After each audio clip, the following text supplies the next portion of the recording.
नमस्कार। देश विदेश ਦੇ ਵਿੱਚ ਬੈਠੇ ਸਾਡੇ ਸਾਰੇ ਦਰਸ਼ਕਾਂ ਦਾ ਅੱਜ ਦੇ ਪ੍ਰੋਗਰਾਮ ਘਰ-ਬਾਰ ਦੇ ਵਿੱਚ ਬਹੁਤ-ਬਹੁਤ ਸਵਾਗਤ ਹੈ। ਉਮੀਦ ਕਰਦੇ ਹਾਂ ਸਾਡੇ ਸਾਰੇ ਦਰਸ਼ਕ ਠੀਕ ਹੋਣਗੇ, ਤੰਦਰੁਸਤ ਹੋਣਗੇ ਤੇ ਸਿਹਤ ਚੰਗੀ ਹੋਵੇਗੀ। ਸਿਹਤ ਮੈਂ ਇਸ ਕਰਕੇ ਕਹਿ ਰਹੀ ਹਾਂ ਕਿਉਂਕਿ ਮੌਸਮ ਦੇ ਵਿੱਚ ਬੜਾ ਬਦਲਾਅ ਹੈ, ਜਿਹੜਾ ਪਾਰਾ ਹੈ ਉਹ ਵੱਧਦਾ ਜਾਂਦਾ ਹੈ ਤੇ ਸਾਡੀ ਸਿਹਤ ਨੂੰ ਲੈ ਕੇ ਬੜੀਆਂ ਸਾਰੀਆਂ ਗੱਲਾਂ ਜਿਹੜੀਆਂ ਨੇ ਉਹ ਸਾਨੂੰ ਧਿਆਨ ਰੱਖਣ ਦੀ ਲੋੜ ਹੈ। ਤੇ ਜੀ ਹਾਂ, ਇਹੀ ਵਿਸ਼ਾ ਹੈ ਸਾਡੇ ਅੱਜ ਦੇ ਪ੍ਰੋਗਰਾਮ ਦਾ। ਗਰਮੀਆਂ ਦੇ ਮੌਸਮ ਦੇ ਵਿੱਚ ਸਾਡੀ ਸਿਹਤ, ਸਾਡਾ ਖਾਣ ਪੀਣ ਤੇ ਸਾਡੇ ਖਾਣ ਪੀਣ ਦੀਆਂ ਚੀਜ਼ਾਂ ਦੀ ਸੰਭਾਲ, ਇਹ ਸਾਰੀਆਂ ਗੱਲਾਂ ਅਸੀਂ ਕਰਾਂਗੇ। ਇਸ ਵਾਸਤੇ ਅੱਜ ਸਾਡੇ ਨਾਲ ਸਾਡੇ ਸਟੂਡੀਓ ਦੇ ਵਿੱਚ ਨੇ ਪ੍ਰਿੰਸੀਪਲ ਰਾਜਪਾਲ ਕੌਰ ਜੀ। ਰਾਜਪਾਲ ਜੀ, ਤੁਹਾਡਾ ਬਹੁਤ-ਬਹੁਤ ਸਵਾਗਤ ਹੈ ਸਾਡੇ ਸਟੂਡੀਓ ਦੇ ਵਿੱਚ। ਤੇ ਜਿਸ ਤਰ੍ਹਾਂ ਕਿ ਮੈਂ ਤੁਹਾਨੂੰ ਕਿਹਾ ਕਿ ਗਰਮੀ ਦੇ ਮੌਸਮ ਵਿੱਚ ਖਾਸ ਕਰਕੇ ਸਾਡੀ ਸਿਹਤ ਸੰਭਾਲ, ਸਾਡਾ ਖਾਣਾ ਪੀਣਾ ਕਿਵੇਂ ਹੋਣਾ ਚਾਹੀਦਾ ਹੈ, ਇਹ ਸਾਰੀਆਂ ਗੱਲਾਂ ਅਸੀਂ ਕਰਾਂਗੇ ਅੱਜ ਪ੍ਰਿੰਸੀਪਲ ਰਾਜਪਾਲ ਕੌਰ ਜੀ ਦੇ ਨਾਲ। ਤੇ ਰਾਜਪਾਲ ਜੀ, ਪ੍ਰੋਗਰਾਮ ਦੀ ਸ਼ੁਰੂਆਤ ਕਰਦੇ ਹਾਂ। ਤੇ ਸਭ ਤੋਂ ਪਹਿਲੇ ਜਿੱਦਾਂ ਕਿ ਅਸੀਂ ਕਿਹਾ ਸਿਹਤ ਸੰਭਾਲ ਜ਼ਰੂਰੀ ਕਿਉਂ ਹੈ? जी बहुत बहुत धन्यवाद जी। और सारे ही दर्शकों ਨੂੰ ਮੇਰੇ ਵੱਲੋਂ ਵੀ ਪਿਆਰ ਭਰੀ ਸਤਿ ਸ਼੍ਰੀ ਅਕਾਲ, ਨਮਸਕਾਰ, ਆਦਾਬ। ਸੋ ਸਿਹਤ ਸੰਬੰਧੀ ਆਪਾਂ ਗੱਲ ਕਰਨ ਜਾ ਰਹੇ ਹਾਂ ਜੀ। ਔਰ ਇਹ ਬਹੁਤ ਜ਼ਰੂਰੀ ਵੀ ਹੈ ਕਿਉਂਕਿ ਜੇਕਰ ਅਸੀਂ ਸਿਹਤ ਦਾ ਧਿਆਨ ਨਹੀਂ ਰੱਖਾਂਗੇ ਤਾਂ ਅਸੀਂ ਕਿਸ ਤਰ੍ਹਾਂ ਵਧੀਆ ਜੀਵਨ ਬਤੀਤ ਕਰ ਸਕਦੇ ਹਾਂ। ਜੀ ਦੇਖੋ, ਜਦੋਂ ਗਰਮੀਆਂ ਦਾ ਮੌਸਮ ਆਉਂਦਾ ਹੈ ਪੂਨਮ ਜੀ, ਤਾਂ ਕੀ ਹੁੰਦਾ ਹੈ ਕਿ ਤਾਪਮਾਨ ਵਿੱਚ ਬਹੁਤ ਬਦਲਾਅ ਆ ਜਾਂਦਾ ਹੈ ਜੀ। ਤੇ ਗਰਮੀਆਂ ਸਾਡੇ ਸਰੀਰ ਨੂੰ ਬਹੁਤਾ ਸੁਖਾਲਾ ਨਹੀਂ ਕਰਦੀਆਂ, ਬਹੁਤ ਸਾਨੂੰ ਪਸੰਦ ਵੀ ਨਹੀਂ ਹੁੰਦੀਆਂ ਜੀ। ਸੋ ਜਦੋਂ ਸਾਡੇ ਸਰੀਰ ਨੂੰ ਜਿਹੜੀ ਚੀਜ਼ ਚੰਗੀ ਨਾ ਲੱਗੇ ਤਾਂ ਉਹਦਾ ਕਾਰਨ ਹੁੰਦਾ ਹੈ ਕੁਛ ਕਿ ਜਿਹੜਾ ਗਰਮੀਆਂ ਵਿੱਚ ਡੀਹਾਈਡਰੇਸ਼ਨ, ਹੀਟ ਸਟ੍ਰੋਕ ਔਰ ਲੂ ਵਰਗੀਆਂ ਔਰ ਸਕਿਨ ਬਰਨ ਵਰਗੀਆਂ ਕਈ ਤਰ੍ਹਾਂ ਦੀਆਂ ਬਿਮਾਰੀਆਂ, ਕਈ ਤਰ੍ਹਾਂ ਦੀਆਂ ਸਮੱਸਿਆਵਾਂ ਸਾਡੀਆਂ ਮੁਸ਼ਕਲਾਂ ਵਧਾ ਦਿੰਦੀਆਂ ਹਨ ਜੀ। ਅਜਿਹੇ ਵਿੱਚ ਜੇਕਰ ਥੋੜ੍ਹਾ ਜਿਹਾ ਖਾਣ ਪੀਣ ਦਾ ਧਿਆਨ ਨਾ ਰੱਖਿਆ ਜਾਵੇ ਤਾਂ ਉਹ ਸਾਡੇ 'ਤੇ ਬਹੁਤ ਭਾਰੀ ਪੈ ਸਕਦੀ ਹੈ। ਔਰ ਜੇਕਰ ਅਸੀਂ ਗਰਮੀਆਂ 'ਚ ਐਸੇ ਕਰਕੇ ਹੀ ਸਾਨੂੰ ਤੰਦਰੁਸਤ ਰਹਿਣ ਲਈ, ਆਪਣੇ ਸਿਹਤ ਦਾ ਧਿਆਨ ਰੱਖਣ ਲਈ ਸਾਨੂੰ ਆਪਣੇ ਆਹਾਰ ਦਾ, ਖਾਣ ਪੀਣ ਦਾ ਪੂਰਾ ਧਿਆਨ ਰੱਖਣਾ ਜ਼ਰੂਰੀ ਹੁੰਦਾ ਹੈ। ਜੇਕਰ ਅਸੀਂ ਗੱਲ ਕਰੀਏ ਤਾਂ ਖਾਣ ਪਾਨ ਸਾਡੇ ਸਰੀਰ ਦੇ ਨਾਲ ਨਾਲ ਸਾਡੇ ਮਨ 'ਤੇ ਵੀ ਬਹੁਤ ਚੰਗਾ ਅਸਰ ਛੱਡਦਾ ਹੈ। ਔਰ ਐਸੇ ਕਰਕੇ ਹੀ ਸਾਧੂ ਸੰਤਾਂ ਨੇ ਕਿਹਾ ਹੈ ਕਿ ਜੈਸਾ ਖਾओगे अन्न वैसा होगा मन, जैसा पियोगे पानी वैसी होगी बानी। सो ਸਾਨੂੰ ਖਾਣ ਪੀਣ ਦਾ ਧਿਆਨ ਰੱਖਣਾ ਤਾਂ ਬਹੁਤ ਹੀ ਜ਼ਰੂਰੀ ਹੈ। ਜਿਸ ਤਰ੍ਹਾਂ ਅਸੀਂ ਹੋਰ ਕੰਮਾਂ ਨੂੰ ਜ਼ਿਆਦਾ ਇੰਪੋਰਟੈਂਸ ਦਿੰਦੇ ਹਾਂ ਜੀ, ਉਸੇ ਤਰ੍ਹਾਂ ਹੀ। ਜੀ, ਬਹੁਤ ਵਧੀਆ ਤੁਸੀਂ ਗੱਲ ਕਹੀ ਕਿ ਜੈਸਾ ਅੰਨ ਵੈਸਾ ਮਨ ਵਾਲੀ ਜਿਹੜੀ ਗੱਲ ਹੈ ਬਹੁਤ ਹੀ ਵਧੀਆ ਹੈ। ਤੇ ਤੁਸੀਂ ਹੁਣ ਸਾਨੂੰ ਫਿਰ ਇਹ ਦੱਸੋ, ਜੇ ਤੁਸੀਂ ਖਾਣ ਪੀਣ ਦਾ ਜਿਹੜਾ ਹੈ ਸੰਬੰਧ ਮਨ ਦੇ ਨਾਲ ਜੋੜਿਆ ਹੈ ਤਾਂ ਸਾਨੂੰ ਇਹ ਵੀ ਦੱਸੋ ਕਿ ਭੋਜਨ ਕਿਸ ਤਰ੍ਹਾਂ ਦਾ ਫਿਰ ਹੋਣਾ ਚਾਹੀਦਾ ਗਰਮੀਆਂ ਦੇ ਵਿੱਚ? ਬਿਲਕੁਲ, ਭੋਜਨ ਇਸ ਤਰ੍ਹਾਂ ਦਾ ਹੋਣਾ ਚਾਹੀਦਾ ਹੈ ਜਿਵੇਂ ਕਿ ਅਸੀਂ ਦੇਖਦੇ ਹਾਂ ਕਿ ਗਰਮੀਆਂ ਸਾਡਾ ਪਸੀਨਾ ਬਹੁਤ ਨਿਕਲਦਾ ਹੈ। ਪਸੀਨਾ ਨਿਕਲਣ ਨਾਲ ਸਾਡੇ ਸਰੀਰ ਵਿੱਚ ਪਾਣੀ ਦੀ ਮਾਤਰਾ ਘਟ ਜਾਂਦੀ ਹੈ। ਇਸ ਕਰਕੇ ਸਾਡਾ ਭੋਜਨ ਜਿਹੜਾ ਹੋਣਾ ਚਾਹੀਦਾ ਹੈ ਉਹ ਉਸ ਤਰ੍ਹਾਂ ਦਾ ਹੋਣਾ ਚਾਹੀਦਾ ਜਿਹਦੇ ਵਿੱਚ ਪਾਣੀ ਦੀ ਮਾਤਰਾ ਜ਼ਿਆਦਾ ਹੋਵੇ ਜੀ, ਲਿਕਵਿਡ ਹੋਵੇ। ਔਰ ਸਾਨੂੰ ਤਰਲ ਪਦਾਰਥਾਂ ਦੇ ਨਾਲ ਨਾਲ ਕੁਝ ਇਸ ਤਰ੍ਹਾਂ ਦੇ ਆਹਾਰ ਵੀ ਆਪਣੇ ਜੀਵਨ ਸ਼ੈਲੀ ਵਿੱਚ, ਦਿਨਚਰਿਆ ਵਿੱਚ ਸ਼ਾਮਿਲ ਕਰਨੇ ਚਾਹੀਦੇ ਹਨ ਜਿਸ ਵਿੱਚ ਕੁਦਰਤੀ ਤੌਰ ਤੇ ਪਾਣੀ ਹੋਵੇ। ਇਸ ਕਰਕੇ ਪਾਣੀ ਦੀ ਮਾਤਰਾ ਵਾਲੇ ਆਹਾਰ ਸਾਨੂੰ ਲੈਣੇ ਚਾਹੀਦੇ ਹਨ ਗਰਮੀਆਂ 'ਚ। ਕਹਿੰਦੇ ਹਨ ਗਰਮੀਆਂ 'ਚ ਭੋਜਨ ਖਾਓ ਨਹੀਂ ਪੀਓ। ਇਸ ਕਰਕੇ ਪਾਣੀ ਦੀ ਮਾਤਰਾ ਵਾਲੇ ਜਿਹੜੇ ਨੇ, ਜ਼ਿਆਦਾ ਮਾਤਰਾ ਵਾਲੇ ਸਾਨੂੰ ਆਹਾਰ ਜਿਹੜੇ ਨੇ ਉਹ ਲੈਣੇ ਚਾਹੀਦੇ ਜੀ, ਤਾਂ ਕਿ ਸਾਡੇ ਬਾਡੀ ਦੇ ਅੰਦਰ ਜਿਹੜਾ ਇੱਕ ਬੈਲੈਂਸ ਹੈ ਪਾਣੀ ਦਾ ਉਹ ਬਣਿਆ ਰਵੇ। ਜਿਸ ਤਰ੍ਹਾਂ ਕਿ ਰਾਜਪਾਲ ਜੀ ਨੇ ਕਿਹਾ ਕਿ ਪਸੀਨੇ ਦੇ ਰਾਹੀਂ ਸਾਡਾ ਪਾਣੀ ਜਿਹੜਾ ਨਿਕਲਦਾ ਹੈ ਤੇ ਉਹ ਸਾਨੂੰ ਬੈਲੈਂਸ ਕਰਨਾ ਚਾਹੀਦਾ। ਤੇ ਹਰ ਚੀਜ਼ ਦਾ ਮੈਨੂੰ ਲੱਗਦਾ ਹੈ ਅਸੀਂ ਸਾਰਾ ਦਿਨ ਵਰਕਿੰਗ ਵੀ ਹੁੰਦੇ ਹਾਂ, ਬਹੁਤ ਸਾਰੇ ਕੰਮ ਕਰਦੇ ਹਾਂ ਤੇ ਹਰ ਚੀਜ਼ ਦਾ ਅਸੀਂ ਇੱਕ ਸਮਾਂ ਜਿਹੜਾ ਮਿੱਥਿਆ ਹੁੰਦਾ ਹੈ, ਅਸੀਂ ਇੱਕ ਟਾਈਮ ਟੇਬਲ ਬਣਾਇਆ ਹੁੰਦਾ ਹਰ ਚੀਜ਼ ਦਾ। ਤੇ ਤੁਹਾਨੂੰ ਲੱਗਦਾ ਹੈ ਕਿ ਖਾਣ ਪੀਣ ਦਾ ਵੀ ਮੈਨੂੰ ਲੱਗਦਾ ਇੱਕ ਟਾਈਮ ਟੇਬਲ ਹੋਣਾ ਚਾਹੀਦਾ ਜੀ? ਬਿਲਕੁਲ, ਇਸ ਬਾਰੇ ਸਾਨੂੰ ਹਾਂਜੀ ਬਿਲਕੁਲ ਪੂਨਮ ਜੀ, ਬਹੁਤ ਵਧੀਆ ਤੁਹਾਡਾ ਸਵਾਲ ਹੈ ਕਿ ਸਾਨੂੰ ਹੋਰ ਕੰਮਾਂ ਦੇ ਨਾਲ ਨਾਲ ਖਾਣ ਪੀਣ ਦਾ ਸਹੀ ਸਮਾਂ ਜਿਹੜਾ ਹੈ ਅੰਤਰਾਲ ਉਹ ਬਣਨਾ ਚਾਹੀਦਾ ਹੈ ਕਿਉਂਕਿ ਸਾਨੂੰ ਆਪਣੇ ਕੰਮਕਾਜ ਵਿੱਚ ਪਤਾ ਹੀ ਨਹੀਂ ਲੱਗਦਾ ਕਿ ਅਸੀਂ ਕੀ ਕਰ ਰਹੇ ਹਾਂ ਔਰ ਸਾਡੀ ਭੁੱਖ ਤਰੇ ਦਾ ਸਾਨੂੰ ਬਿਲਕੁਲ ਅੰਦਾਜ਼ਾ ਨਹੀਂ ਹੁੰਦਾ।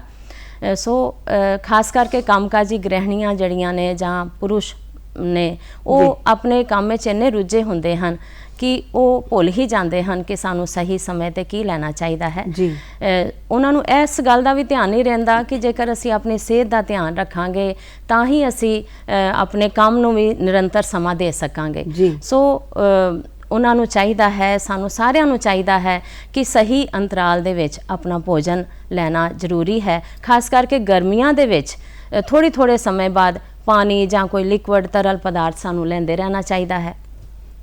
ਸੋ ਇਸ ਕਰਕੇ ਆਪਾਂ ਕਹਿ ਸਕਦੇ ਹਾਂ ਕਿ ਜਿਵੇਂ ਸਾਰੇ ਦਿਨ ਦਾ ਸਾਡਾ ਸਮਾਂ ਹੁੰਦਾ ਹੈ, ਜਿਵੇਂ ਸਵੇਰੇ ਅਸੀਂ ਨਾਸ਼ਤਾ ਕਰਦੇ ਹਾਂ, ਫਿਰ ਦੁਪਹਿਰੇ ਭੋਜਨ ਕਰਦੇ ਹਾਂ, ਰਾਤ ਨੂੰ ਅਸੀਂ ਫਿਰ ਖਾਣਾ ਖਾਂਦੇ ਹਾਂ, ਤੇ ਸਵੇਰ ਦੇ ਦੁਪਹਿਰ ਦੇ ਜਿਹੜਾ ਭੋਜਨ ਦੇ ਵਿਚਕਾਰ ਵੀ ਸਾਨੂੰ ਕੋਈ ਲੱਸੀ, ਦਹੀਂ ਜਾਂ ਕੋਈ ਤਰਲ ਪਦਾਰਥ ਲੈ ਲੈਣਾ ਚਾਹੀਦਾ ਹੈ।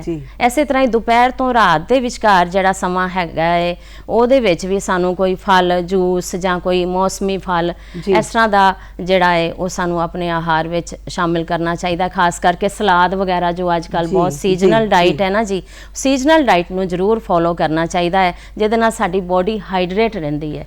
ਜੀ ਨਾਲੇ ਸਮਾਂ ਬਣਨ ਦੇ ਨਾਲ ਮੈਨੂੰ ਲੱਗਦਾ ਕਿ ਸਾਡੀ ਜਿਹੜੀ ਬੋਡੀ ਹੈ, ਅਸੀਂ ਬਹੁਤ ਗੈਪ ਤੋਂ ਬਾਅਦ ਜਦੋਂ ਖਾਂਦੇ ਹਾਂ ਤਾਂ ਉਹ ਵੀ ਸਾਨੂੰ ਪ੍ਰੋਬਲਮ ਹੀ ਕਰਦਾ ਕਿਤੇ ਨਾ ਕਿਤੇ। ਕਈ ਵਾਰੀ ਗੈਸ ਵਰਗੀਆਂ ਪ੍ਰੋਬਲਮਸ ਉਹ ਇਸੇ ਲਈ ਹੁੰਦੀਆਂ ਨੇ ਕਿ ਅਸੀਂ ਬਹੁਤ ਜ਼ਿਆਦਾ ਗੈਪ ਪਾਉਂਦੇ ਹਾਂ। ਤੇ ਜੇ ਅਸੀਂ ਸਾਰਾ ਦਿਨ ਕੰਮ ਕਰਦੇ ਹਾਂ, ਮਿਹਨਤ ਕਰਦੇ ਹਾਂ, ਤੇ ਜਿਸ ਤਰ੍ਹਾਂ ਕਿ ਤੁਸੀਂ ਕਿਹਾ, ਮੈਨੂੰ ਲੱਗਦਾ ਤਕਰੀਬਨ ਹਰ 2 ਘੰਟੇ ਦੇ ਅੰਤਰਾਲ ਤੋਂ ਬਾਅਦ ਕੁਛ ਨਾ ਕੁਛ ਸਾਨੂੰ ਐਸਾ ਲੈਣਾ ਚਾਹੀਦਾ ਹੈ। ਇੱਕ ਤਾਂ ਸਾਡੀ ਬੋਡੀ ਨੂੰ ਐਨਰਜੀ ਮਿਲੇਗੀ, ਤੇ ਦੂਸਰਾ ਜਿਹੜਾ ਹੈ ਸਾਡੀ ਸਿਹਤ ਜਿਹੜੀ ਹੈ ਉਹ ਬਿਲਕੁਲ ਠੀਕ ਰਹੇਗੀ, ਹੈ ਨਾ। ਮੇਰੇ ਖਿਆਲ ਤੁਸੀਂ ਇਹੀ ਕਹਿਣਾ ਚਾਹੁੰਦੇ ਹੋ। ਸਾਡੀ એનર્ਜੀ ਮੇਨਟੇਨ ਰਹਿੰਦੀ ਹੈ ਔਰ ਮਾਤਰਾ ਦਾ ਵੀ ਧਿਆਨ ਰੱਖਣਾ ਚਾਹੀਦਾ ਸਾਨੂੰ। ਜਿਵੇਂ ਕਿ ਦੁਪਹਿਰ ਦਾ ਭੋਜਨ ਥੋੜਾ ਜਿਹਾ ਭਾਰੀ ਹੋਵੇ, ਸਵੇਰ ਦਾ ਨਾਸ਼ਤਾ ਹੋਵੇ, ਨਾਸ਼ਤੇ ਵਿੱਚ ਜੂਸ, ਫਲ ਜੋ ਹੈ, ਮੈਂਗੋ ਸ਼ੇਕ ਜਾਂ ਦੁੱਧ, ਠੰਡਾ ਦੁੱਧ ਵਗੈਰਾ ਇਸ ਤਰ੍ਹਾਂ ਦਾ ਸਾਨੂੰ ਆਪਣੇ ਆਹਾਰ ਵਿੱਚ ਸ਼ਾਮਿਲ ਕਰਨਾ ਚਾਹੀਦਾ। ਸਵੇਰ ਦਾ ਨਾਸ਼ਤਾ ਜ਼ਰੂਰ ਲੈਣਾ ਚਾਹੀਦਾ ਹੈ ਔਰ ਦੁਪਹਿਰ ਦਾ ਭੋਜਨ ਥੋੜਾ ਜਿਹਾ ਭਾਰੀ ਹੋ ਜਾਏ, ਹੈਵੀ ਹੋ ਜਾਏ ਸਵੇਰ ਨਾਲੋਂ, ਫਿਰ ਰਾਤ ਦਾ ਭੋਜਨ ਥੋੜਾ ਹਲਕਾ ਹੋ ਜਾਏ। ਸੋ ਜਿਵੇਂ ਨਿਸ਼ਚਿਤ ਅੰਤਰਾਲ ਦੀ ਅਸੀਂ ਗੱਲ ਕੀਤੀ ਹੈ, ਤੇ ਥੋੜਾ ਸਹੀ ਮਾਤਰਾ ਦਾ ਵੀ ਸਾਨੂੰ ਧਿਆਨ ਜ਼ਰੂਰ ਰੱਖ ਲੈਣਾ ਚਾਹੀਦਾ ਹੈ। ਬਿਲਕੁਲ, ਉਹ ਬਹੁਤ ਜ਼ਰੂਰੀ ਹੈ ਕਿ ਸਿਰਫ ਟਾਈਮ ਟੇਬਲ ਬਣਾਉਣਾ ਇੰਨਾ ਜ਼ਰੂਰੀ ਤੇ ਹੈ ਹੀ ਹੈ, ਤੇ ਮਾਤਰਾ ਕਿੰਨੀ ਖਾਣੀ ਹੈ ਇਹ ਵੀ ਸਾਨੂੰ ਧਿਆਨ ਰੱਖਣਾ ਹੈ। ਤੇ ਰਾਜਪਾਲ ਜੀ, ਜਿਵੇਂ ਹਰ ਮੌਸਮ ਦੀ ਇੱਕ ਆਪਣੀ ਖੁਰਾਕ ਹੁੰਦੀ ਹੈ, ਸਰਦੀ ਦੀ ਵੱਖਰੀ ਹੈ, ਜਦੋਂ ਬਰਸਾਤ ਰੁੱਤ ਆਉਂਦੀ ਹੈ ਵੱਖਰੀਆਂ ਚੀਜ਼ਾਂ ਖਾਣ ਦਾ ਸਾਡਾ ਦਿਲ ਕਰਦਾ, ਤੇ ਗਰਮੀ ਦੇ ਵਿੱਚ ਵੀ ਕੋਈ ਸਪੈਸ਼ਲ ਅਲੱਗ ਤਰ੍ਹਾਂ ਦਾ ਆਹਾਰ ਹੁੰਦਾ ਜਿਹੜਾ ਸਾਨੂੰ ਲੈਣਾ ਚਾਹੀਦਾ? ਬਿਲਕੁਲ, ਜਿਵੇਂ ਕਿ ਆਪਾਂ ਹੁਣੇ ਗੱਲ ਕੀਤੀ ਹੈ ਕਿ ਸਾਨੂੰ ਗਰਮੀਆਂ ਦੇ ਵਿੱਚ ਪਾਣੀ ਦੀ ਮਾਤਰਾ ਵਧਾ ਦੇਣੀ ਚਾਹੀਦੀ ਹੈ, ਜਿਹਦੇ ਵਿੱਚ ਪਾਣੀ ਭਰਪੂਰ ਹੋਵੇ, ਉਹ ਵਾਲਾ ਫਲ ਜਾਂ ਸਬਜ਼ੀਆਂ ਲੈਣੀਆਂ ਚਾਹੀਦੀਆਂ ਨੇ। ਸੋ ਸਾਨੂੰ ਗਰਮੀਆਂ ਦੇ ਵਿੱਚ ਆਪਣੇ ਆਹਾਰ ਦੇ ਵਿੱਚ, ਜਿਵੇਂ ਆਮ ਰੂਟੀਨ ਵਿੱਚ ਅਸੀਂ ਭੋਜਨ ਲੈਂਦੇ ਹਾਂ, ਲੇਕਿਨ ਗਰਮੀਆਂ 'ਚ ਖਾਸ ਧਿਆਨ ਅਸੀਂ ਇਹ ਰੱਖਣਾ ਹੈ ਕਿ ਅਸੀਂ ਨਿੰਬੂ ਪਾਣੀ, ਨਾਰੀਅਲ ਪਾਣੀ, ਲੱਸੀ, ਦਹੀਂ, ਸੱਤੂ, ਸਾਡੇ ਵੱਡੇ ਬੇਲ ਦਾ ਸ਼ਰਬਤ ਬਣਾ ਕੇ ਦਿੰਦੇ ਹੁੰਦੇ ਸੀ, ਇੱਕ ਅੰਬ ਦਾ, ਕੱਚੇ ਅੰਬਾਂ ਦਾ ਸ਼ਰਬਤ ਜੋ ਕਿ ਸਾਨੂੰ ਲੂ ਤੋਂ ਵੀ ਬਚਾਉਂਦਾ ਹੈ। ਸੋ ਹਰੀਆਂ ਸਬਜ਼ੀਆਂ, ਸਲਾਦ, ਇਹ ਸਭ ਚੀਜ਼ਾਂ ਸਾਨੂੰ ਆਪਣੇ ਆਹਾਰ ਵਿੱਚ ਜ਼ਰੂਰ ਸ਼ਾਮਲ ਕਰਨੀਆਂ ਚਾਹੀਦੀਆਂ ਨੇ। ਤੇ ਜਿਹੜਾ ਭੋਜਨ ਹੈ ਜੀ ਉਹ ਹਲਕਾ ਤੇ ਸੁਪਾਚ ਹੋਣਾ ਚਾਹੀਦਾ ਹੈ, ਸੌਖਾ ਤੇ ਸੁਪਾਚ ਹੋਣਾ ਚਾਹੀਦਾ ਹੈ। ਜਿਵੇਂ ਕਿ ਅਸੀਂ ਹਰ ਵੇਲੇ ਜਿਹੜੀਆਂ ਹੈਵੀ ਚੀਜ਼ਾਂ ਨਾ ਖਾਈਏ, ਤੇ ਜਿਵੇਂ ਇਡਲੀ ਹੈ, ਆਪਣਾ ਢੋਕਲਾ ਹੈ, ਖਿਚੜੀ ਹੈ, ਪੋਹਾ, ਇਸ ਤਰ੍ਹਾਂ ਦੀ ਚੀਜ਼ਾਂ ਜਿਹੜੀਆਂ ਕਿ ਸੌਖੀਆਂ, ਹਾਂਜੀ, ਖਿਚੜੀ ਵਗੈਰਾ ਇਸ ਤਰ੍ਹਾਂ ਦੀ ਨਾ ਸੌਖੀਆਂ ਬਣ ਵੀ ਜਾਂਦੀਆਂ ਨੇ ਗਰਮੀ ਵਿੱਚ, ਤੇ ਸੌਖੀਆਂ ਪਚ ਵੀ ਜਾਂਦੀਆਂ ਨੇ। ਸੋ ਸਾਨੂੰ ਆਪਣੇ ਆਹਾਰ ਵਿੱਚ ਕੁਝ ਹਲਕੀ ਡਾਈਟ ਔਰ ਜਿਹੜਾ ਮੌਸਮੀ ਫਲ ਸਬਜ਼ੀਆਂ ਨੇ ਉਹ ਜ਼ਰੂਰ ਸ਼ਾਮਿਲ ਕਰਨਾ ਚਾਹੀਦਾ, ਤਰਲ ਪਦਾਰਥਾਂ ਨੂੰ ਵੀ ਜ਼ਰੂਰ ਸ਼ਾਮਿਲ ਕਰਨਾ ਚਾਹੀਦਾ। ਤੇ ਇਹ ਤਾਂ ਹੋਇਆ ਕਿ ਸਾਨੂੰ ਇਹ ਚੀਜ਼ਾਂ ਲੈਣੀਆਂ ਚਾਹੀਦੀਆਂ ਨੇ, ਜਿਵੇਂ ਤੁਸੀਂ ਕਿਹਾ ਲਿਕੁਇਡਸ ਹੋ ਗਏ, ਸੈਲਡਸ ਹੋ ਗਏ, ਸੀਜ਼ਨਲ ਫਰੂਟਸ ਹੋ ਗਏ, ਹੈ ਨਾ। ਤੇ ਕੋਈ ਐਸੀਆਂ ਚੀਜ਼ਾਂ ਵੀ ਨੇ ਜਿਨ੍ਹਾਂ ਤੋਂ ਸਾਨੂੰ ਪਰਹੇਜ਼ ਵੀ ਕਰਨਾ ਚਾਹੀਦਾ? ਜੀ ਬਿਲਕੁਲ, ਕਹਿੰਦੇ ਨੇ prevention is better than cure, ਹੈ ਨਾ।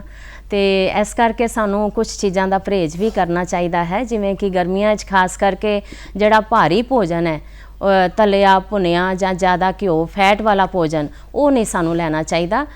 ਤੇ ਸਾਨੂੰ ਹਲਕਾ ਤੇ ਸੁਪਾਚ ਭੋਜਨ ਦੀ ਜਿੱਦਾਂ ਗੱਲ ਕੀਤੀ ਹੈ ਉਸ ਤਰ੍ਹਾਂ ਦਾ ਭੋਜਨ ਲੈਣਾ ਚਾਹੀਦਾ, ਹੈਵੀ ਭੋਜਨ ਨਹੀਂ ਲੈਣਾ ਚਾਹੀਦਾ। ਇਸ ਦੇ ਨਾਲ ਹੀ ਜਿਵੇਂ ਕਿ ਚਾਹ, ਕੋਲਡ ਡਰਿੰਕ, ਕੌਫੀ ਵਗੈਰਾ ਅਸੀਂ ਕਈ ਲੋਕ ਬਹੁਤ ਪੀਂਦੇ ਨੇ, ਉਹ ਵੀ ਨਹੀਂ ਜ਼ਿਆਦਾ ਪੀਣਾ ਚਾਹੀਦਾ। ਔਰ ਜ਼ਿਆਦਾ ਕੈਲਰੀਜ਼ ਵਾਲਾ, ਜ਼ਿਆਦਾ ਪ੍ਰੋਟੀਨ ਵਾਲਾ ਭੋਜਨ ਵੀ ਸਾਨੂੰ ਆਪਣੇ ਆਹਾਰ ਵਿੱਚ ਜ਼ਿਆਦਾ ਸ਼ਾਮਲ ਨਹੀਂ ਕਰਨਾ ਚਾਹੀਦਾ। ਇਸ ਦੇ ਨਾਲ ਹੀ ਜੇਕਰ ਅਸੀਂ ਗੱਲ ਕਰੀਏ ਤੇ ਆਹਾਰ ਵਿੱਚ ਕਈ ਲੋਕ ਜਿਹੜੇ ਨੇ, ਪਰਹੇਜ਼ ਦੀ ਗੱਲ ਆਪਾਂ ਕਰ ਰਹੇ ਹਾਂ, ਤੇ ਕਈ ਲੋਕ ਜਿਹੜੇ ਨੇ ਉਹ ਨਸ਼ਾ ਵਗੈਰਾ ਕਰਦੇ ਨੇ, ਜਿਵੇਂ ਕਿ ਅਸੀਂ ਕਹਿ ਸਕਦੇ ਹਾਂ ਕਿ ਸ਼ਰਾਬ ਹੋ ਗਈ ਜਾਂ ਅਲਕੋਹਲ ਵਾਲੀਆਂ ਚੀਜ਼ਾਂ ਹੋ ਗਈਆਂ ਜਾਂ ਤੰਬਾਕੂ ਵਗੈਰਾ ਦਾ ਸੇਵਨ ਹੈ ਜਿਹੜਾ, ਉਹ ਤਾਂ ਹਰ ਮੌਸਮ ਵਿੱਚ ਹੀ ਘਾਤਕ ਹੁੰਦਾ ਹੈ। ਜੇ ਗਰਮੀਆਂ ਦੇ ਲੱਗਦਾ ਜ਼ਿਆਦਾ ਗਰਮੀ ਪੈਦਾ ਕਰਦਾ ਹੈ। ਬਿਲਕੁਲ, ਗਰਮੀਆਂ 'ਚ ਸਾਡੇ ਅੰਤੜੀਆਂ ਤੇ ਲੀਵਰ ਨੂੰ ਖਰਾਬ ਕਰਦਾ ਹੈ, ਬਹੁਤ ਬੁਰਾ ਪ੍ਰਭਾਵ ਪਾਉਂਦਾ ਹੈ। ਇਸ ਕਰਕੇ ਸਾਨੂੰ ਇਸ ਤਰ੍ਹਾਂ ਦੇ ਪਦਾਰਥਾਂ ਦੇ ਸੇਵਨ ਤੋਂ ਜ਼ਰੂਰ ਬਚਣਾ ਚਾਹੀਦਾ ਹੈ। ਤੇ ਕਈ ਤਰ੍ਹਾਂ ਦੀਆਂ ਬਿਮਾਰੀਆਂ ਮੇਰੇ ਦਿਮਾਗ ਵਿੱਚ ਆ ਰਿਹਾ ਕਿ ਕਈ ਤਰ੍ਹਾਂ ਦੀਆਂ ਬਿਮਾਰੀਆਂ ਸਰਦੀਆਂ 'ਚ ਵੀ ਹੁੰਦੀਆਂ ਨੇ, ਗਰਮੀਆਂ 'ਚ। ਗਰਮੀਆਂ ਦੇ ਵਿੱਚ ਆਪਣੀ ਹੀ ਤਰ੍ਹਾਂ ਦੇ ਜਿਹੜੇ ਪ੍ਰੋਬਲਮਸ ਨੇ, ਜਿੱਦਾਂ ਕਿ ਅੱਖਾਂ ਦੇ ਰੋਗ ਕਹਿ ਲਓ, ਚਮੜੀ ਦਾ ਰੋਗ ਕਹਿ ਲਓ, ਇਰੀਟੇਸ਼ਨ, ਈਚਿੰਗ ਬਹੁਤ ਜ਼ਿਆਦਾ, ਹੋਰ ਵੀ ਡੀਹਾਈਡਰੇਸ਼ਨ ਵਗੈਰਾ ਹੁੰਦੀ ਹੈ। ਤੇ ਜਿਹੜਾ ਖਾਣਾ ਅਸੀਂ ਖਾਂਦੇ ਹਾਂ ਉਹ ਸਾਨੂੰ, ਮੈਨੂੰ ਲੱਗਦਾ ਰੋਗਾਂ ਤੋਂ ਵੀ ਮੁਕਤ ਰੱਖਣ 'ਚ ਹੈਲਪ ਕਰਦਾ ਹੈ। ਬਿਲਕੁਲ, ਖਾਣੇ ਦੇ ਵਿੱਚ ਸਾਡੇ, ਜੇਕਰ ਅਸੀਂ ਭੋਜਨ ਫਲਾਂ ਦੀ, ਸਬਜ਼ੀਆਂ ਦੀ ਗੱਲ ਕਰੀਏ ਤੇ ਉਹਦੇ ਵਿੱਚ ਬਹੁਤ ਸਾਰੇ ਪੌਸ਼ਟਿਕ ਤੱਤ ਹੁੰਦੇ ਨੇ ਜਿਹੜੇ ਸਾਨੂੰ ਰੋਗਾਂ ਤੋਂ ਵੀ ਨਿਜਾਤ ਦਿੰਦੇ ਹਨ। ਇਸ ਕਰਕੇ ਸਾਨੂੰ ਆਪਣੇ ਆਹਾਰ ਵਿੱਚ ਪੌਸ਼ਟਿਕ ਆਹਾਰ ਜੋ ਹੈ ਉਹ ਲੈਂਦੇ ਰਹਿਣਾ ਚਾਹੀਦਾ ਹੈ, ਤਾਂ ਜੋ ਬਿਮਾਰੀ ਸਾਡੇ ਤੇ ਹਮਲਾ ਹੀ ਨਾ ਕਰ ਸਕੇ। ਤੇ ਫਿਰ ਵੀ ਜੇਕਰ ਥੋੜੀ ਬਹੁਤੀ ਸਮੱਸਿਆ ਆ ਜਾਂਦੀ ਹੈ ਤਾਂ ਆਪਣੇ ਆਹਾਰ ਵਿੱਚ ਹੀ ਥੋੜਾ ਹੋਰ ਬਦਲਾਅ ਕਰਕੇ ਅਸੀਂ ਉਸ ਬਿਮਾਰੀ ਤੋਂ ਵੀ ਬਚ ਸਕਦੇ ਹਾਂ, ਉਹਦੇ ਜਿਹੜੇ ਬੁਰੇ ਪ੍ਰਭਾਵ ਤੋਂ ਬਚ ਸਕਦੇ ਹਾਂ। ਜਿਵੇਂ ਕਹਿ ਸਕਦੇ ਹਾਂ ਕਿ ਨਿੰਬੂ ਪਾਣੀ ਹੈ ਜਾਂ ਨਾਰੀਅਲ ਪਾਣੀ ਹੈ। ਡਾਕਟਰਸ ਕੋਲ ਵੀ ਜਾਈਏ ਜਦੋਂ ਸਾਡੇ ਕੋਈ ਪੇਟ ਦੀ ਸਮੱਸਿਆ ਹੁੰਦੀ ਹੈ ਜਾਂ ਦਸਤ, ਉਲਟੀਆਂ ਲੱਗ ਜਾਂਦੇ ਨੇ, ਤੇ ਡਾਕਟਰਸ ਵੀ ਸਾਨੂੰ ਇਹੀ ਪ੍ਰੈਸਕ੍ਰਾਈਬ ਕਰਦੇ ਨੇ ਕਿ ਤੁਸੀਂ ਨਾਰੀਅਲ ਪਾਣੀ ਲਓ, ਨਿੰਬੂ ਪਾਣੀ ਲਓ, ਦਹੀਂ ਲਓ। ਸੋ ਸਾਨੂੰ ਹੋਰ ਵੀ ਕਈ ਨਾ ਘਰੇਲੂ ਵੀ ਨੁਸਖੇ ਵੀ ਛੋਟੇ ਛੋਟੇ ਐਸੇ ਹੁੰਦੇ ਆ ਕਿ ਜਿਹੜੇ ਅਸੀਂ ਹੈ ਨਾ। ਹਾਂਜੀ, ਬਿਲਕੁਲ।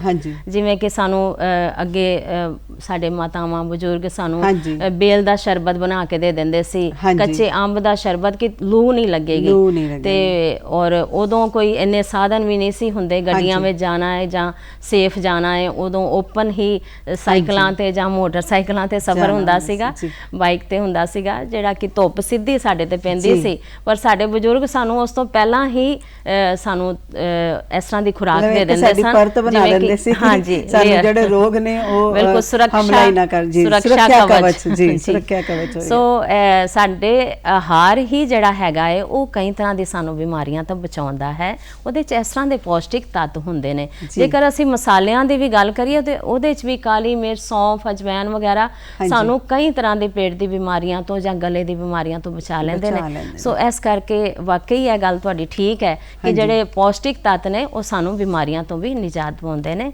ਸਾਡਾ ਸੁਰੱਖਿਆ ਕਵਚ ਬਣ ਜਾਂਦੇ। ਸਿਹਤ ਦੀ ਤਾਂ ਸੰਭਾਲ, ਅਸੀਂ ਖਾਣ ਪੀਣ ਦੀ ਗੱਲ ਕੀਤੀ, ਅਸੀਂ ਭੋਜਨ ਵੀ ਜਿਸ ਤਰ੍ਹਾਂ ਹੁੰਦਾ ਹੈ ਜਲਦੀ ਜਲਦੀ ਦੇ ਵਿੱਚ ਬਣਾ ਕੇ ਰੱਖ ਗਏ ਜਾਂ ਫ੍ਰਿਜ ਦੇ ਵਿੱਚ ਲਗਾ ਗਏ। ਅੱਜ ਕੱਲ੍ਹ ਤਾਂ ਬਸ ਸਿਸਟਮ ਬਣਿਆ ਹੋਇਆ ਕਿ ਬੱਚੇ ਵੀ ਖਾ ਲੈਣਗੇ। ਤੇ ਉਸ ਭੋਜਨ ਦੀ ਸੰਭਾਲ ਬਾਰੇ ਸਾਨੂੰ ਕੁਝ ਗੱਲ ਦੱਸੋ। ਜੀ ਬਿਲਕੁਲ, ਭੋਜਨ ਦੀ ਸੰਭਾਲ ਕਿਵੇਂ ਕਰਨੀ? ਭੋਜਨ ਦੀ ਸੰਭਾਲ ਬਿਲਕੁਲ ਜ਼ਰੂਰੀ ਹੈ ਜੀ। ਮੈਂ ਦਰਸ਼ਕਾਂ ਨੂੰ ਦੱਸਣਾ ਚਾਹਾਂਗੀ ਕਿ ਭੋਜਨ ਖਾਣ ਦੇ ਨਾਲ ਨਾਲ ਉਸ ਦੀ ਸੰਭਾਲ ਵੀ ਜ਼ਰੂਰੀ ਹੈ, ਕਿਉਂਕਿ ਭੋਜਨ ਉਦੋਂ ਹੀ ਦੂਸ਼ਿਤ ਹੁੰਦਾ ਹੈ ਜਦੋਂ ਉਹਦੇ ਵਿੱਚ ਕੀਟਾਣੂ ਜਾਂ ਕੀਟਨਾਸ਼ਕ, ਅਸੀਂ ਦਵਾਈਆਂ ਵਰਤਦੇ ਹਾਂ ਜਾਂ ਕੋਈ ਮਾਈਕਰੋਬ ਹੈ, ਜੀਵਾਣੂ ਹੈਗੇ ਹੈ, ਉਹ ਸਾਡੇ ਭੋਜਨ ਨੂੰ ਦੂਸ਼ਿਤ ਕਰ ਦਿੰਦੇ ਹਨ ਤੇ ਸਾਡੇ ਉੱਤੇ ਬਹੁਤ ਉਹਦਾ ਬੁਰਾ ਅਸਰ ਪੈਂਦਾ ਹੈ। ਹਾਲ ਹੀ ਵਿੱਚ ਜੇਕਰ ਮੈਂ ਗੱਲ ਕਰਨੀ ਚਾਹਾਂ ਕਿ ਜਿਹੜੇ WHO ਤੇ ਸੰਯੁਕਤ ਰਾਸ਼ਟਰ ਦੇ ਸਹਿਯੋਗ ਨਾਲ ਇੱਕ ਵਿਸ਼ਵ ਖਾਦ ਸੁਰੱਖਿਆ ਦਿਵਸ ਜਿਹੜਾ ਹੈ, ਵਿਸ਼ਵ ਖਾਦ ਸੁਰੱਖਿਆ ਦਿਵਸ, ਉਸ ਦਾ ਮਨਾਉਣ ਦਾ ਉਪਰਾਲਾ ਕੀਤਾ ਗਿਆ ਹੈ ਕਿ ਤਾਂ ਜੋ ਸਭ ਜਿਹੜਾ ਭੋਜਨ ਹੈ ਉਹ ਸਾਡਾ ਸੁਰੱਖਿਅਤ ਰਹਿ ਸਕੇ ਤੇ ਸਾਨੂੰ ਪਤਾ ਹੋਵੇ ਕਿ ਸਾਨੂੰ ਆਪਣੇ ਆਹਾਰ ਵਿੱਚ ਪੌਸ਼ਟਿਕ ਭੋਜਨ ਕਿਵੇਂ ਲੈਣਾ ਹੈ। ਤੇ ਇਸ ਕਰਕੇ ਭੋਜਨ ਦੀ ਸੰਭਾਲ ਬਹੁਤ ਜ਼ਰੂਰੀ ਹੈ ਤਾਂ ਜੋ ਸਾਡੀ ਸਿਹਤ ਨੂੰ ਚੰਗਾ ਅਸਰ ਉਹਦਾ ਪੈ ਸਕੇ। ਤੇ ਇਸ ਕਰਕੇ ਜੀ ਬਿਲਕੁਲ ਸਹੀ ਹੈ ਜੀ। ਅਸੀਂ ਭੋਜਨ ਦਾ ਧਿਆਨ ਨਹੀਂ ਰੱਖਾਂਗੇ, ਉਹਨੂੰ ਤਰੀਕੇ ਨਾਲ ਨਹੀਂ ਸੰਭਾਲਾਂਗੇ ਤੇ ਫਿਰ ਬਿਮਾਰੀਆਂ ਨੂੰ ਸੱਦਾ ਦੇਣ ਵਾਲੀ ਗੱਲ ਹੈ ਕਿ ਅਸੀਂ ਖੁਦ ਹੀ ਜਿਹੜਾ ਆਪਣਾ ਨੁਕਸਾਨ ਕਰ ਰਹੇ ਹਾਂ। ਤੇ ਭੋਜਨ ਦੀ ਸੰਭਾਲ, ਜਿਵੇਂ ਤੁਸੀਂ ਗੱਲ ਕੀਤੀ ਕਿ WHO ਨੇ ਵੀ ਇੱਕ ਦਿਨ ਜਿਹੜਾ ਹੈ ਵਿਸ਼ਵ ਪੱਧਰ ਤੇ ਸ਼ੁਰੂ ਕੀਤਾ ਹੈ। ਤੇ ਘਰੇਲੂ ਜਿਹੜੀਆਂ ਗ੍ਰਹਿਣੀਆਂ ਨੇ, ਘਰ ਦੇ ਵਿੱਚ ਰਹਿਣ ਵਾਲੀ ਔਰ ਜਾਂ ਵਰਕਿੰਗ ਔਰਤ ਵੀ ਹੈ, ਤੁਸੀਂ ਥੋੜੇ ਕੁਝ ਟਿਪਸ ਦੱਸੋਗੇ ਸਾਡੇ ਗ੍ਰਹਿਣੀਆਂ ਨੂੰ ਕਿ ਅਸੀਂ ਉਹ ਛੋਟੇ ਛੋਟੇ ਟਿਪਸ ਦੇ ਨਾਲ ਕਿਵੇਂ ਸੰਭਾਲ ਕਰ ਸਕਦੇ ਹਾਂ? ਬਿਲਕੁਲ, ਇਸ ਤਰ੍ਹਾਂ ਹੈ ਕਿ ਜਿਹੜੀ ਭੋਜਨ ਦੀ ਸੰਭਾਲ ਹੈ ਔਰ ਸਫਾਈ ਹੈ ਉਹ ਸਭ ਤੋਂ ਜ਼ਰੂਰੀ ਹੈ। ਭਾਵੇਂ ਅਸੀਂ ਜਿੰਨਾ ਮਰਜ਼ੀ ਪੌਸ਼ਟਿਕ ਭੋਜਨ ਬਣਾ ਲਈਏ, ਜੇਕਰ ਅਸੀਂ ਉਹਨੂੰ ਵਧੀਆ ਤਰੀਕੇ ਨਾਲ ਸੰਭਾਲ ਕੇ ਨਹੀਂ ਰੱਖਿਆ, ਉੱਤੇ ਮੱਖੀਆਂ ਮੱਛਰ ਬੈਠ ਰਹੇ ਨੇ ਜਾਂ ਓਪਨ ਵਿੱਚ ਪਿਆ ਹੈ ਜਾਂ ਢੱਕਿਆ ਨਹੀਂ ਹੈ, ਤੇ ਉਹਦੇ ਪੌਸ਼ਟਿਕ ਤੱਤ ਤਾਂ ਖਤਮ ਹੋ ਗਏ। ਇਸ ਕਰਕੇ ਉਸ ਦੀ ਸੰਭਾਲ ਬੜੀ ਜ਼ਰੂਰੀ ਹੈ। ਮੈਂ ਗ੍ਰਹਿਣੀਆਂ ਨੂੰ ਔਰ ਦਰਸ਼ਕਾਂ ਨੂੰ ਛੋਟੇ ਛੋਟੇ ਜੋ ਟਿਪਸ ਹੈ ਅਸੀਂ ਘਰ 'ਚ ਆਸਾਨੀ ਨਾਲ ਸਮਝ ਸਕਦੇ ਹਾਂ, ਵਰਤ ਸਕਦੇ ਹਾਂ, ਉਹਦੇ ਬਾਰੇ ਦੱਸਣਾ ਚਾਹਾਂਗੀ। ਜਿਵੇਂ ਕਿ ਸਭ ਤੋਂ ਪਹਿਲਾਂ ਸਫਾਈ ਜ਼ਰੂਰੀ ਹੈ ਕਿ ਅਸੀਂ ਭੋਜਨ ਨੂੰ ਸਾਫ਼ ਸੁਥਰਾ ਕਿਵੇਂ ਰੱਖਣਾ ਹੈ। ਜਦੋਂ ਅਸੀਂ ਬਾਹਰੋਂ ਆਉਣਾ ਹੈ ਤੇ ਹੱਥ ਚੰਗੀ ਤਰ੍ਹਾਂ ਧੋ ਕੇ ਹੀ ਰਸੋਈ ਵਿੱਚ ਜਾਣਾ ਚਾਹੀਦਾ ਹੈ, ਕਿਚਨ ਵਿੱਚ ਜਾਣਾ ਚਾਹੀਦਾ ਹੈ।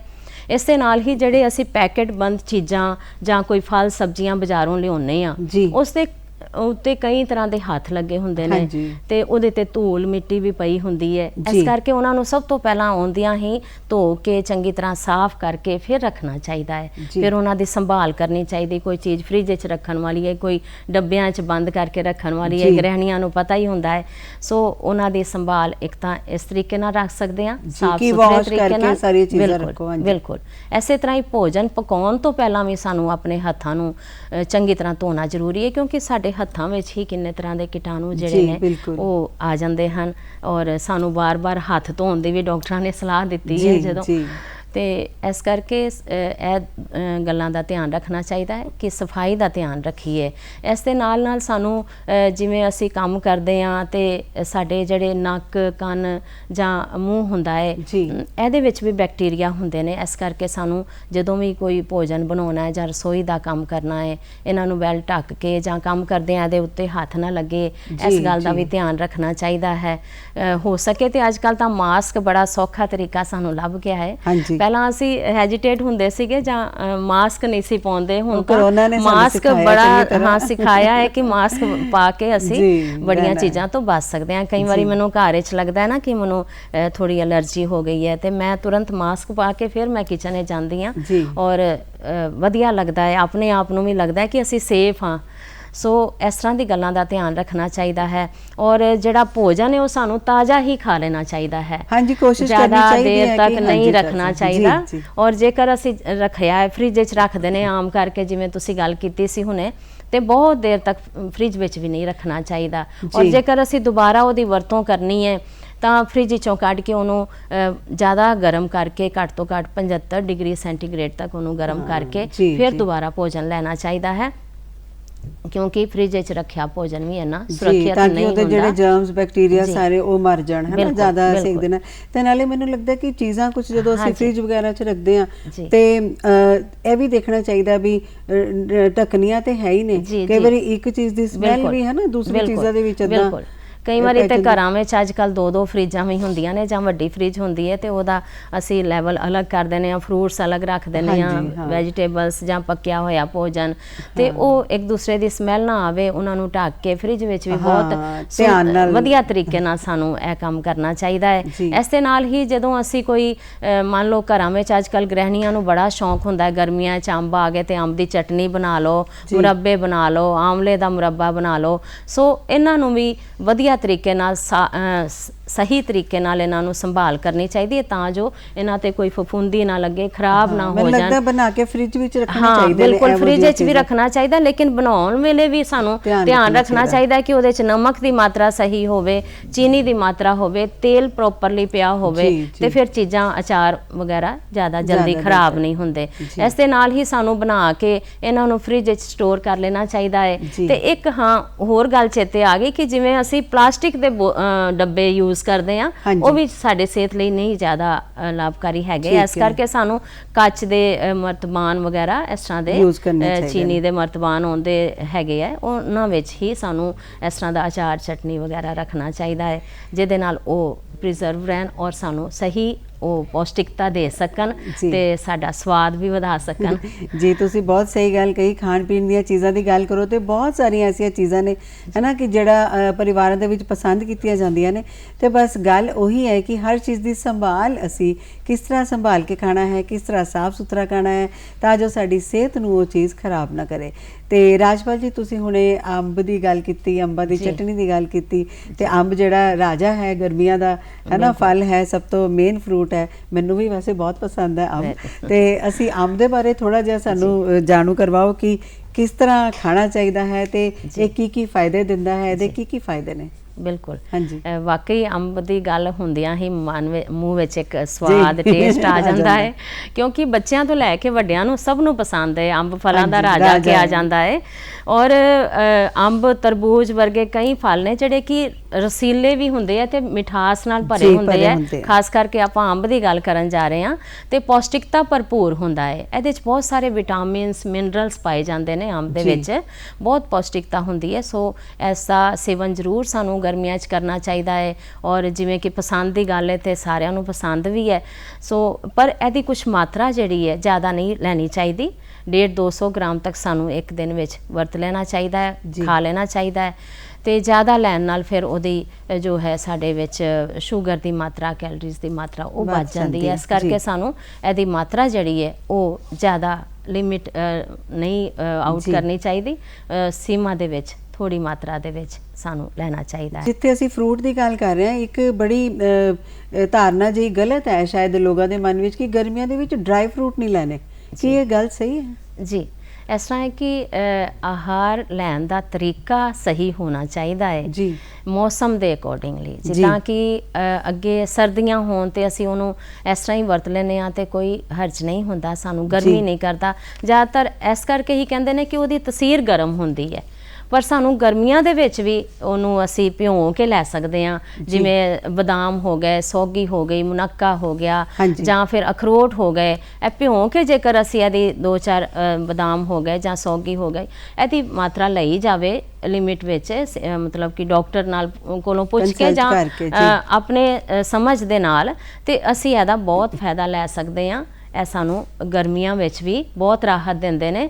ਇਸ ਦੇ ਨਾਲ ਮੈਨੂੰ ਇੱਕ ਗੱਲ ਚੇਤੇ ਆ ਗਈ ਕਿ ਆਹਾਰ ਦੇ ਵਿੱਚ ਇੱਕ ਨਾ ਸ਼ਰਦਾਈ ਹੁੰਦੀ ਹੈ। ਹਾਂਜੀ, ਖਾਸ ਕਰਕੇ ਕਈ ਸਮਾਗਮਾਂ ਵਿੱਚ ਬਣਦੀ ਹੈ ਤੇ ਉਹ ਸ਼ਰਦਾਈ ਦੇ ਵਿੱਚ ਸਾਰੀਆਂ ਚੀਜ਼ਾਂ ਭਿਉਂ ਕੇ ਫਿਰ ਉਹਨੂੰ ਬਣਾਇਆ ਜਾਂਦਾ ਹੈ ਤੇ ਬਹੁਤ ਅੱਛਾ ਇੱਕ ਸ਼ਰਬਤ ਤਿਆਰ ਹੁੰਦਾ ਹੈ। ਉਹਦੇ 'ਚ ਕਸਕਾਸ, ਜਿਹੜਾ ਸੌਂਫ ਹੈ, ਕਾਲੀ ਮਿਰਚ ਹੈ, ਬਦਾਮ ਹੈ, ਮਗਜ਼ ਨੇ, ਉਹਦੇ 'ਚ ਕਈ ਚੀਜ਼ਾਂ ਪਾ ਕੇ ਰਾਤ ਭਿਉਂ ਦਿੱਤਾ ਜਾਂਦਾ ਸੀਗਾ। ਪਹਿਲਾਂ ਸਾਡੇ ਵੱਡੇ ਕਰਦੇ, ਬਜ਼ੁਰਗ ਕਰਦੇ ਰਹੇ। ਹੁਣ ਤੇ ਸਾਡੇ ਕੋਲ ਇਹਨਾਂ ਸਮਾਂ ਗਰਮੀ ਤੋਂ ਵੀ ਬੜੀ ਰਾਹਤ, ਗਰਮੀ ਤੋਂ ਵੀ ਰਾਹਤ, ਔਰ ਸਾਨੂੰ ਐਨਰਜੀ, ਤਾਕਤ ਵੀ ਦਿੰਦਾ ਹੈ, ਕਿਉਂਕਿ ਉਹਦੇ 'ਚ ਤਾਂ ਬਹੁਤ ਹੀ ਪੌਸ਼ਟਿਕਤਾ ਹੁੰਦੀ ਹੈ। ਡਰਾਈ ਫਰੂਟਸ ਦੇ ਜਿੰਨੇ ਵੀ ਉਹਦੇ 'ਚ ਸਾਰੇ ਤੱਤ ਹੁੰਦੇ ਹੈ। ਤੇ ਤੁਸੀਂ ਕਾਫੀ ਜਿਹੜੇ ਟਿਪਸ ਵਗੈਰਾ ਵੀ ਦਿੱਤੇ, ਅਸੀਂ ਖਾਣ ਪੀਣ ਦੀ ਵੀ ਗੱਲ ਕੀਤੀ। ਤੁਸੀਂ ਆਪਣੇ ਵੱਲੋਂ ਗ੍ਰਹਿਣੀਆਂ ਨੂੰ ਕੀ ਕਹਿਣਾ ਚਾਹੋਗੇ? ਬਿਲਕੁਲ, ਮੇਰਾ ਆਪਣੀ ਗ੍ਰਹਿਣੀਆਂ ਵਾਸਤੇ ਔਰ ਆਪਣੀ ਭੈਣਾਂ, ਬਜ਼ੁਰਗਾਂ, ਮਾਤਾਵਾਂ ਵਾਸਤੇ, ਸਭ ਵਾਸਤੇ ਮੈਂ ਇਹੀ ਕਹਿਣਾ ਚਾਹਾਂਗੀ ਕਿ ਆਪ ਜੀ ਆਪਣੇ ਸਿਹਤ ਦਾ ਧਿਆਨ ਰੱਖਣ ਦੇ ਨਾਲ ਨਾਲ ਆਪਣੇ ਪਰਿਵਾਰ ਦਾ ਵੀ ਧਿਆਨ ਜ਼ਰੂਰ ਰੱਖੋ। ਤੇ ਭੋਜਨ ਨੂੰ ਸਵਾਦਿਸ਼ਟ ਬਣਾਉਣ ਦੇ ਨਾਲ ਨਾਲ ਤੁਹਾਨੂੰ ਉਹਦੇ ਬਾਰੇ ਵਿੱਚ ਕੀ ਪੌਸ਼ਟਿਕਤਾ ਹੈਗੀ ਹੈ, ਕਿਹੜੇ ਗੁਣ ਨੇ, ਉਹ ਵੀ ਤੁਹਾਨੂੰ ਪੂਰੀ ਤਰ੍ਹਾਂ ਨਾਲ ਜਾਣਕਾਰੀ ਹੋਣੀ ਚਾਹੀਦੀ ਹੈ। ਤੇ ਤੁਹਾਡੇ ਕਲਾ ਵਿੱਚ ਹੋਰ ਨਿਖਾਰ ਆ ਜਾਏਗਾ, ਕਿਉਂਕਿ ਤੁਹਾਨੂੰ ਪਤਾ ਹੋਏਗਾ ਕਿ ਅਸੀਂ ਬੱਚੇ ਨੂੰ ਕਿਹੜੀ ਖੁਰਾਕ ਦੇਣੀ ਹੈ, ਵੱਡਿਆਂ ਨੂੰ ਕਿਹੜੀ ਦੇਣੀ ਹੈ, ਤੇ ਬਜ਼ੁਰਗ ਨੂੰ ਕਿਹੜੀ ਖੁਰਾਕ ਦੇਣੀ ਹੈ, ਪੜ੍ਹਨ ਵਾਲੇ ਬੱਚਿਆਂ ਨੂੰ ਕਿਸ ਤਰ੍ਹਾਂ ਦੀ ਖੁਰਾਕ ਦੇਣੀ ਹੈ। ਤੇ ਸਾਨੂੰ ਪੂਰੇ ਉਹਦੇ ਵਿੱਚ ਜਿੰਨੇ ਪੌਸ਼ਟਿਕ ਤੱਤ ਨੇ ਪਤਾ ਹੋਣੇ ਚਾਹੀਦੇ ਨੇ। ਇਸ ਕਰਕੇ ਗ੍ਰਹਿਣੀਆਂ ਨੂੰ ਇਹ ਸਾਰੀ ਜਾਣਕਾਰੀ ਹੋਣੀ ਚਾਹੀਦੀ ਹੈ, ਕਿਉਂਕਿ ਜੇਕਰ ਸਾਨੂੰ ਜਾਣਕਾਰੀ ਹੋਏਗੀ ਤੇ ਅਸੀਂ ਉਹਦੇ ਸਵਾਦ ਵਿੱਚ ਹੋਰ ਵਾਧਾ ਕਰ ਸਕਦੇ ਹਾਂ, ਉਹਦੇ ਲਾਭ ਉਹਦਾ ਜ਼ਿਆਦਾ ਲੈ ਸਕਦੇ ਹਾਂ। ਕਿਉਂਕਿ ਕਹਿੰਦੇ ਨੇ ਕਿ ਇੱਕ ਤੰਦਰੁਸਤੀ 1000 ਨਿਆਮਤ। ਜੀ ਜੀ ਜੀ, ਹੈਲਥ ਇਜ਼ ਵੈਲਥ, ਹੈ ਨਾ। ਸੋ ਗ੍ਰਹਿਣੀਆਂ ਨੂੰ ਤੇ ਖਾਸ ਕਰਕੇ ਇਹ ਸਾਰੀ ਜਾਣਕਾਰੀ ਹੋਣੀ ਚਾਹੀਦੀ ਹੈ। ਹਾਂਜੀ, ਹੱਥ ਵਿੱਚ ਹੁੰਦਾ ਹੈ ਸਾਰੇ ਪਰਿਵਾਰ ਦੀ ਸਿਹਤ, ਬੱਚੇ ਤੋਂ ਲੈ ਕੇ ਬਜ਼ੁਰਗ ਤੱਕ ਦੀ ਸਿਹਤ ਜਿਹੜੀ ਹੈ ਗ੍ਰਹਿਣੀਆਂ ਦੇ ਹੱਥ ਵਿੱਚ ਹੈ। ਤੇ ਇੱਕ ਫੈਮਿਲੀ ਮੈਂਬਰ ਦੀ ਸਿਹਤ ਚੰਗੀ ਰਹੇਗੀ ਤੇ ਅਸੀਂ ਇੱਕ ਚੰਗੇ ਸਮਾਜ ਦੀ ਸਿਰਜਣਾ ਵੀ ਜਿਹੜੀ ਹੈ ਉਹ ਚੰਗੀ ਸਿਹਤ ਦੇ ਨਾਲ ਹੀ ਹੋ ਸਕਦੀ ਹੈ। ਤੇ ਵੈਸੇ ਵੀ ਜਿਸ ਤਰ੍ਹਾਂ ਕਿ ਤੁਸੀਂ ਦੱਸਿਆ, ਬੜੀਆਂ ਕੁਝ ਗੱਲਾਂ ਦੱਸਿਆ, ਟਾਈਮ ਟੇਬਲ ਵਗੈਰਾ ਦੱਸਿਆ, ਖਾਣ ਪੀਣ ਦਾ ਦੱਸਿਆ, ਤੇ ਮੈਨੂੰ ਲੱਗਦਾ ਕਿ ਇਸੇ ਤਰ੍ਹਾਂ ਕਿ ਗਰਮੀਆਂ ਦੇ ਵਿੱਚ ਬਾਹਰ ਜਾਣ ਅੰਦਰ ਆਉਣ ਦਾ ਵੀ ਇੱਕ ਟਾਈਮ ਟੇਬਲ ਸਾਨੂੰ ਬੰਨ ਲੈਣਾ ਚਾਹੀਦਾ ਹੈ ਨਾ। ਬਾਕੀ ਵਰਕਿੰਗ ਲੋਕਾਂ ਨੂੰ ਤੇ ਜ਼ਰੂਰਤ ਹੈ ਉਸੇ ਸਮੇਂ ਤੇ ਬਾਹਰ ਨਿਕਲਣ ਦੀ, ਤੇ ਜਿਹੜੇ ਬਾਕੀ ਲੋਕ ਹੈ ਉਹ ਵੀ ਜੇ ਸੋਚ ਲੈਣ ਕਿ ਅਸੀਂ ਜਿਹੜਾ ਵੀ ਕੰਮ ਕਰਨਾ ਹੈ ਉਹਨੂੰ ਥੋੜਾ ਜਿਹਾ ਟਾਈਮ ਬੰਨ ਲੈਣ ਕਿ ਅਸੀਂ ਬਹੁਤ ਧੁੱਪ ਦੇ ਵਿੱਚ ਨਹੀਂ ਨਿਕਲਣਾ, ਤੇ ਮੈਨੂੰ ਲੱਗਦਾ ਕਾਫੀ ਲਾਹੇਵੰਦ ਸਾਬਿਤ ਹੋ ਸਕਦਾ ਹੈ। ਬਿਲਕੁਲ, ਤੁਸੀਂ ਠੀਕ ਕਿਹਾ ਕਿ ਸਾਨੂੰ ਇਸ ਗੱਲਾਂ ਦਾ ਧਿਆਨ ਰੱਖਣਾ ਚਾਹੀਦਾ ਹੈ ਕਿ ਅਸੀਂ ਗਰਮੀ ਦੇ ਜ਼ਿਆਦਾ, ਗਰਮੀ ਧੁੱਪ, ਜਦੋਂ ਖਾਸ ਕਰਕੇ ਗਰਮ ਹਵਾ ਚੱਲ ਰਹੀ ਹੁੰਦੀ ਹੈ, ਲੂ ਵਗੈਰਾ, ਉਦੋਂ ਸਾਨੂੰ ਬਾਹਰ ਨਹੀਂ ਨਿਕਲਣਾ ਚਾਹੀਦਾ। ਔਰ ਜੇਕਰ ਨਿਕਲਣਾ ਹੈ ਤੇ ਸਨਸਕ੍ਰੀਨ ਵਗੈਰਾ ਲਾ ਕੇ ਜਾਂ ਕੋਈ ਲਿਕਵਿਡ ਲੈ ਕੇ, ਜਿਹੜੇ ਕਿ ਅਸੀਂ ਪਹਿਲਾਂ ਦੱਸ ਚੁੱਕੇ ਆ। ਹਾਂਜੀ। ਇਸ ਤਰ੍ਹਾਂ ਦੇ ਲਿਕਵਿਡ ਲੈ ਕੇ ਤੇ ਪੂਰਾ ਤਾਂ ਜੋ ਕਵਰ ਸਾਨੂੰ ਕਰਕੇ ਜੀ ਕਾਟਨ ਆਪਣਾ ਦੇ ਪੂਰਾ, ਕੱਪੜੇ ਹਾਂਜੀ, ਸਿਰ ਸਾਨੂੰ ਆਪਣਾ ਢੱਕ ਪੂਰਾ ਕੇ, ਜੀ, ਬਚਾ ਪੂਰਾ ਕਰਕੇ ਸੁਰੱਖਿਅਤ। ਨਿਕਲਣਾ ਚਾਹੀਦਾ ਹੈ। ਹਾਂਜੀ, ਕਿਉਂਕਿ ਤੇ ਜਿਹੜੇ ਮਜ਼ਦੂਰ ਨੇ, ਯਾਤਰੂ ਨੇ, ਜਾਂ ਕੋਈ ਵਰਕਿੰਗ ਲੋਕ ਨੇ ਜਿਨ੍ਹਾਂ ਨੇ ਸਾਰਾ ਦਿਨ ਕੰਮ ਕਰਕੇ ਸ਼ਾਮ ਨੂੰ ਹਾਂਜੀ, ਖਾਣਾ ਉਹਨਾਂ ਹੈ ਲਈ ਵੀ ਤੇ ਬਹੁਤ ਜ਼ਰੂਰੀ ਹੈ ਤੇ ਉਹਨਾਂ ਨੂੰ ਧੁੱਪ ਤੋਂ ਕਿਵੇਂ ਬਚਾਇਆ ਜਾ ਸਕਦਾ ਹੈ। ਜੀ ਜੀ, ਤੇ ਵੈਸੇ ਵੀ ਕਹਿੰਦੇ ਆ ਨਾ ਜੀ ਕਿ ਸਿਹਤ ਜਿਹੜਾ ਹੈ, ਆਪਣੀ ਸਿਹਤ ਨੂੰ ਠੀਕ ਰੱਖਣਾ ਸਾਡਾ ਹੀ ਕਰਤੱਵ ਹੈ, ਕਿਉਂਕਿ ਅਸੀਂ ਸਿਹਤ ਚੰਗੀ ਰਹੇਗੀ ਤੇ ਅਸੀਂ ਜਿਹੜਾ ਹੈ ਸਮਾਜ ਦੇ ਵਿੱਚ ਚੰਗੀ ਤਰ੍ਹਾਂ ਵਿਚਰ ਸਕਾਂਗੇ। ਤੇ ਰਾਜਪਾਲ ਜੀ, ਬਹੁਤ ਸੋਹਣੀਆਂ ਗੱਲਾਂ ਤੁਸੀਂ ਸਾਨੂੰ ਦੱਸੀਆਂ, ਬਹੁਤ ਅੱਛਾ ਲੱਗਿਆ ਜਾਣਕਾਰੀ ਲੈ ਕੇ। ਤੁਹਾਡਾ ਬਹੁਤ ਬਹੁਤ ਧੰਨਵਾਦ ਸਾਡੇ ਸਟੂਡੀਓ 'ਚ ਆਉਣ ਦਾ। ਤੇ ਇਸ ਦੇ ਨਾਲ ਹੀ ਦਰਸ਼ਕਾਂ ਤੋਂ ਵੀ ਲੈਂਦੇ ਹਾਂ ਇਜਾਜ਼ਤ। ਧੰਨਵਾਦ।